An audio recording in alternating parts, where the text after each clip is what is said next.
Alright, so Kuvira's Gambit, X-Men joke. Or if you're going by what they said on Nick.com, in which it's listed as last episode before the series finale. Which you could make a joke about how Nick did that, just to remind you, yeah, this is almost over. We're just getting this out of the way. But I'm not gonna say that. Anyway, this episode, holy shit. This episode was kind of a little scary at times, but Kuvira is coming to the city in 2 weeks. Actually, no, given that Julie turned on her and she knew that they were going in 2 weeks, obviously Kuvira's like, alright, no, we're going a week ahead of plan. Which, so they do. Iroh's back. Everyone's getting ready. I can't describe it. Everything happens. So I'm just gonna go over the stuff that was like awesome. But bottom line, they get ready to fight. They don't. They just surrender because that holy shit fucking Pacific Rim mecha robot they brought.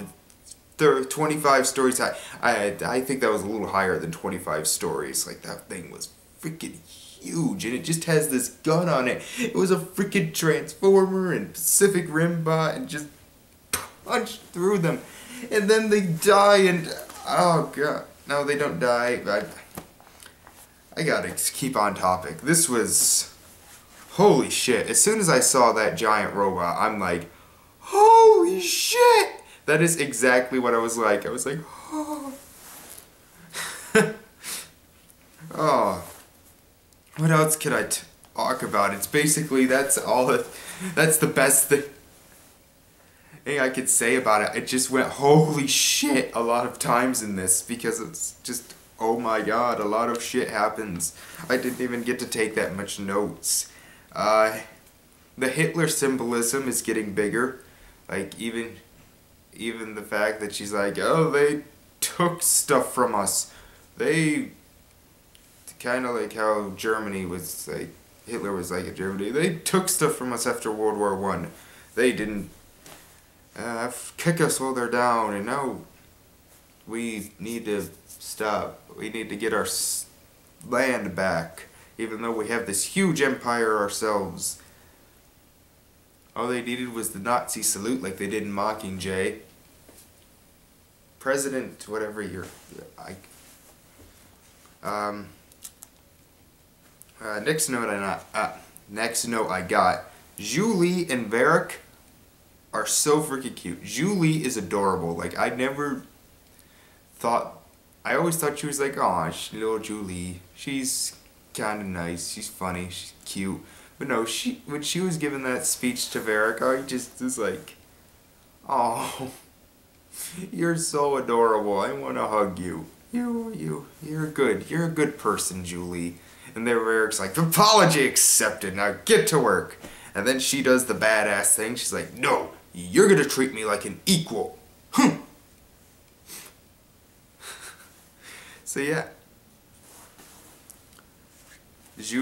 Basically, everyone you didn't think would get an awesome moment gets an awesome moment. Like Prince Wu. I didn't think he would be one that has a story arc in this show, but he did. He started out as just a wimp. He's like, oh, I'm gonna be king. I just can't wait to be king. All that good stuff. And then he gets thrown out, and he's like, boo-hoo. And then he's like, oh, I'm gonna stand up, and then he gets captured, and then he gets saved, and then he's like, oh, why does this happen to me? And then he's like, oh, let's get everybody out. Okay, Mako's like, I love the speech Mako gave. When I look back on it, it's like, hey everyone, the city's in danger, leave. Hello, what the fuck? And then he's like, and then Prince Wu comes in and pretty much says the same thing, but he says it in a much more calm and easy to understand way. And that's how you do it. That's how a king should rule. I also like Tenzin.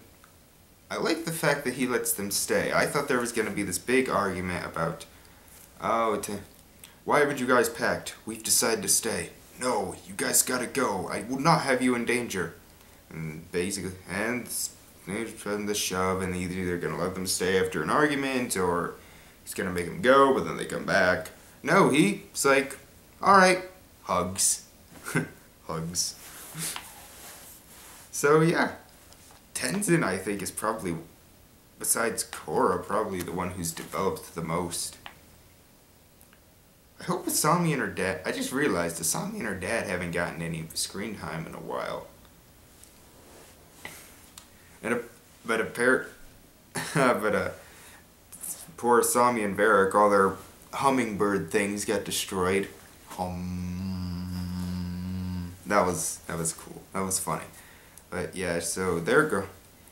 So yeah, I do hope we see more of Asami's father. And then basically everything else I have is just this huge freaking robot that flat out murders at least 2 people. Like, I know the show, I don't know if the show is ever really directly, besides like the entire Air Nation, I'm trying to think of like absolutely show that someone died who wasn't a villain. I'm trying to think. Jet, they pretty much confirmed he died, but they didn't like make that clear in the episode.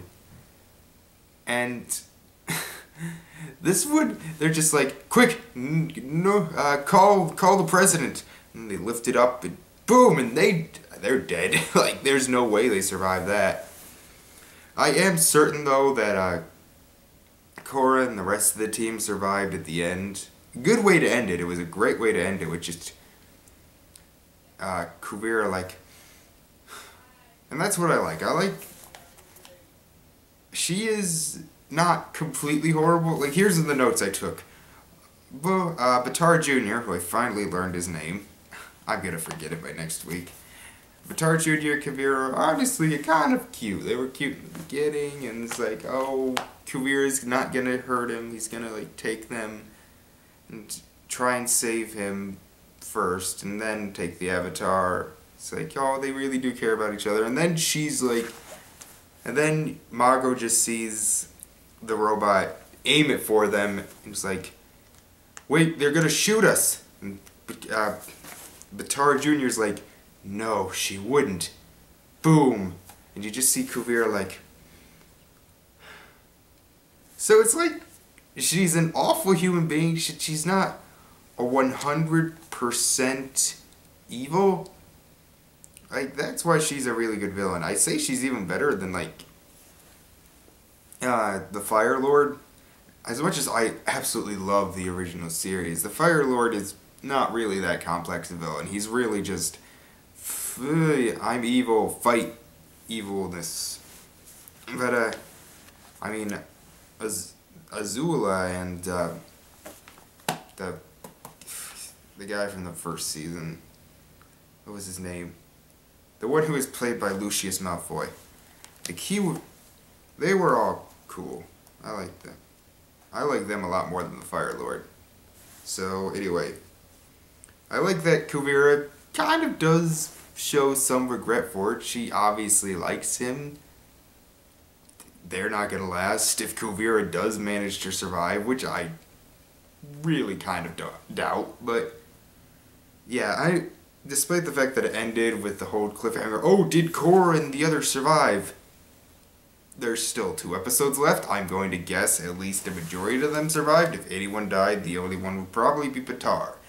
Unless I'm wrong, in which case I will eat my words next week during the finale. And yeah, this episode is a great, just one of those set up for the finale episodes, and next week it's all over. They're showing both of them at the same time. And, well, I am looking forward to it. It will be sad seeing the show end. But all good things have to end at some point, so Kuvira's Gambit, X-Men joke. See ya.